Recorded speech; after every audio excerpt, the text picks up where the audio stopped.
Genshin Anthology Book Series, Episode 1, The Mondstadt Tower. In the age of depression and tyranny, the Outlander girl met the ominous orphan. Does this fateful encounter foretell a tragic ending? The historic romance novel, The Mondstadt Tower, begins. In the time of aristocrats, there stood a high tower in Mondstadt's plaza. It was built to honor Barbados, the Anemo Archon in name, yet in reality, it was nothing more than a flamboyant display of wealth and power by the royal to gloat over the commoners. The one time in the year that the commoners living in these dark times could find a little solace was during Ludi Harpastum.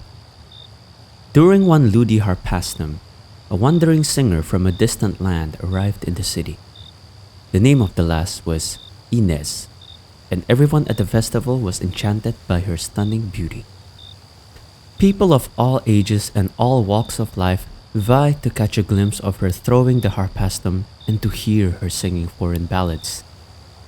The blessings of Barbados are for everyone. You are only sinful if you are bitter at such a joyous occasion. As she sang these verses, she handed out her earnings during the festival to the poor and orphans in the city. A frail figure stood amongst the crowds. He was the seneschal, and he fell for her at first sight. But his religious piety filled him with a frustration at his inability to suppress the emotions he was experiencing, and her acts of charity, which violated the church's right to aid to the poor, irked him all the more.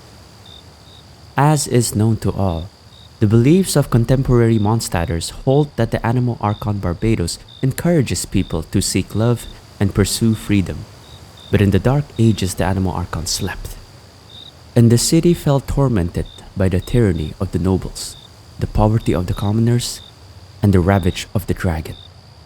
Meanwhile, the self-proclaimed Orthodox Church, a mere figurehead controlled by the ruling class, advocated abstinence from earthly pleasure to avert divine punishment.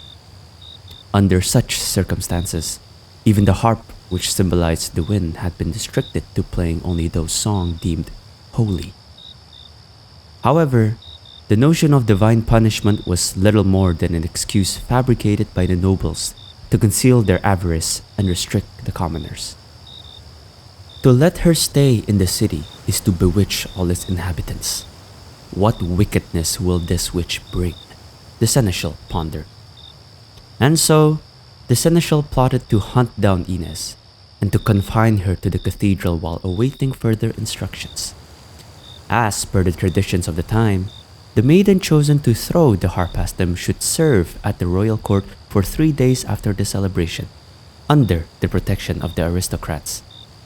The seneschal decided to send his adopted son, Octave, to sneak into the royal court and abduct Inez. Octave was an unwelcome child, abandoned by his superstitious parents at birth and later raised by the seneschal. As a child, he was persecuted and abused by the citizens, seen as a bad omen of draconic disasters.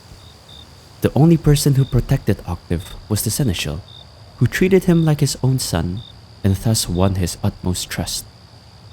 Bring the maiden who threw the harpastum yesterday to me. Disturb no one and do not mention my name. Under the orders of the seneschal, Octave climbed onto the balcony of the court chambers at nightfall. Upon seeing the girl weeping in the moonlight, his pure heart was stirred, for he had never seen such a wondrous sight. He gazed at the girl, leaving his task forgotten. But the silence of the tranquil moment shared by Octave and the girl was interrupted by the servants.